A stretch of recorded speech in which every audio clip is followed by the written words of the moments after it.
Hey everyone, welcome back to the fish room. Today we are going to be taking a closer look at another beautiful African cichlid. It's going to be one of my favorite haplochromines from Lake Malawi. Today we are taking a look at the Buccochromis rhodesii, sometimes known as the rhodesii yellow or the yellow lepturus. And this is a stunning fish. I mean, just look at that thing. So today we're going to go through and talk a bit about what it means to keep this fish, what you have to have in the way of tank size and water parameters, and tank mate compatibility. We're going to go through all of that, and we're going to get some awesome fish footage along the way. This 600-gallon, I love this thing. I am immensely proud of this DIY build, and I love sharing this with you guys. I hope you enjoy it too. I know I might feature it a little more heavily on the channel than some of the other tanks, but that's just because it's one of my favorites. So let's go ahead and dive on in and talk more about this beautiful fish.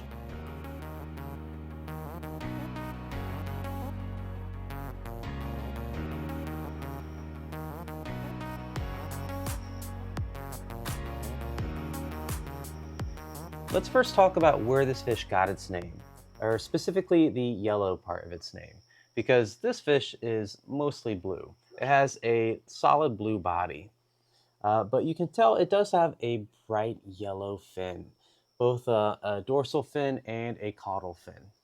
So that definitely helps. But really, where this species got its reference to the color yellow is with the females. One of the best benefits of this species is that the females actually look pretty decent themselves. Here's one right here. Now, with a lot of Lake Malawian cichlids, the females are a drab battleship gray color. And this fish definitely has a gray base underneath, but it also has a nice yellow sheen to it that really reflects the light in a very pretty way. So as far as females go for Lake Malawian cichlids, this is a big benefit to keeping this species. Now, obviously, the females don't look as good as the males, obviously, but they still look pretty nice in my opinion. So that is one of the best benefits of this species. The other great benefit of this fish, at least it's a benefit in my opinion, is these fish get big. Now, there is an unfortunate downside to that, in that not your average fish keeper won't have a tank big enough to keep this fish. These fish, the males at least, grow to about 12 inches in aquaria. That's a big fish. And in the wild, they've been reported up to, get ready, 16 inches. That is a beast. Most home aquarists can't house a fish like that. I myself keep them in a 9-foot long, 600-gallon aquarium. It's more than big enough, honestly. But you definitely need a big tank to keep these fish. You're probably looking at, I would recommend a 180. Now, most people who keep these in 125 gallons, you're going to be doing better than your average person, but I still would recommend a bigger tank because these fish, this specimen right here, is only about 7 to 8 inches, and it is already a beefy fish. I know, like, you can say the numbers, you can read these numbers, right? Oh, 7 to 8 inches, 12 to 16 inches. Like, you read them, but until you don't, it doesn't really click what that means until you see them in person. And I'm looking at this guy right here, and I'm trying to imagine, like, what if he doubled in size?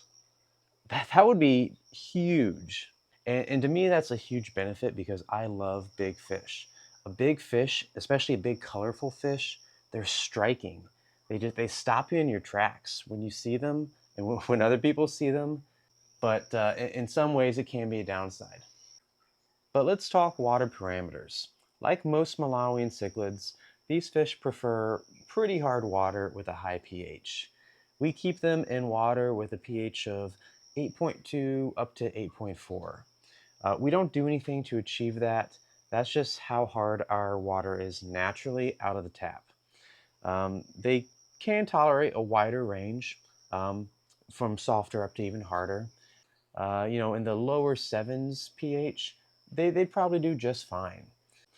So they're pretty hardy in that respect, but they do prefer harder water. As far as temperature goes, we keep them right around that 77 to 78 degree mark, but they'll do pretty well anywhere in, I'd say, the 75 to 80 range. Okay, let's talk about tank mates. So if you're going to want to keep other species with this fish, then you're going to be looking for other large Malawian haplochromines or maybe your larger size peacocks. You see, these are big fish, like we've already talked about, but they're also pretty darn aggressive. So you're going to need some other big fish that can handle themselves pretty well. You don't want to test these fish with anything that isn't another big haplochromine.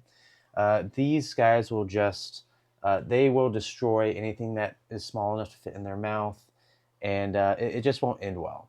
So what do we keep our Buccochromis with? Well, we keep them with other large Malawian cichlids, like this Certicara morii, these blue dolphins. We also keep them with some large dragon blood peacocks and obi peacocks. So some of your larger peacocks can work out all right. We also keep them with some Malawi hawks, the Aristochromis christii. Now these fish are a fish for another video. They get absolutely massive. We'll talk about them in the future. But yeah, we keep them with other big African cichlids. And in a tank like that, they work out very well. So they are an aggressive fish, but we actually don't have very many, if any, aggression problems in this tank. It's stocked on the heavier side, so there's a lot of fish to spread the aggression amongst. It's also quite large, as we've discussed, and there's all sorts of rockscape hiding places. Now on the note of tank mates, you'll notice we do actually have some yellow labs in here. So there are some Mbuna that are fast enough to get out of harm's way when necessary. I actually don't. It's not intentional that these yellow labs are in here. I just literally can't catch them all out. They keep multiplying. I mean, they are thriving in this tank, despite the fact that there are all these large, sometimes known as predator haps, just swimming around above them. Uh, but we have a good balance in here, and it all seems to work out pretty well. If you want to breed the species, there's one really important thing that you need: patience. These fish take a while to grow up. These specimens right here only recently started breeding, and these males, they're pretty large already. It took them about a little over 2 years to get to this size. So if you're going to be buying juveniles, which is the most likely situation if you want to get a mix of males and females, it's going to take a while for them to get old enough to breed. When it comes time to start breeding them, when you notice them displaying that behavior in whatever community tank you have them in, if you have them in a community tank, well, then you're going to want to move them to a separate breeding tank just to mitigate any risk of crossbreeding with other species. And you're going to want to have one male to preferably 3 females in that tank. Now, depending on how big they are, you could probably breed them in as small as a 75. These specimens right here, I've bred them in a 75 gallon because they are still small enough to be in there for short periods of time. You'll put them in the tank for a few weeks, and within that time period, the male should breed with one of the females. Now, if you're talking full adult Buccochromis, then yeah, you're going to need like a 125, because again, these fish get up to 12 inches commonly in aquariums. So it just kind of depends on the size of the specimens you're working with. But yeah, as long as you buy a group of juveniles so that you're more likely to have a good ratio of males and females, and you have the patience to, watch them grow up. And heck, that's most of the fun anyway, in my opinion, watching them grow. So you do that for a couple years, and you'll be good to go. But hey guys, that's about all I have for today. I really hope you enjoyed the video. I really hope some of you consider keeping the Buccochromis rhodesii in the future. Yes, it has some special requirements. It's a larger, more aggressive cichlid. But oh my goodness, just look at that thing. They are beautiful. It is so worth it. It is such a rewarding fish to keep. And if you have any questions or comments, please drop them in the comment section below. I'm happy to help. So, other than that, guys, I'll see you next time. Take it easy.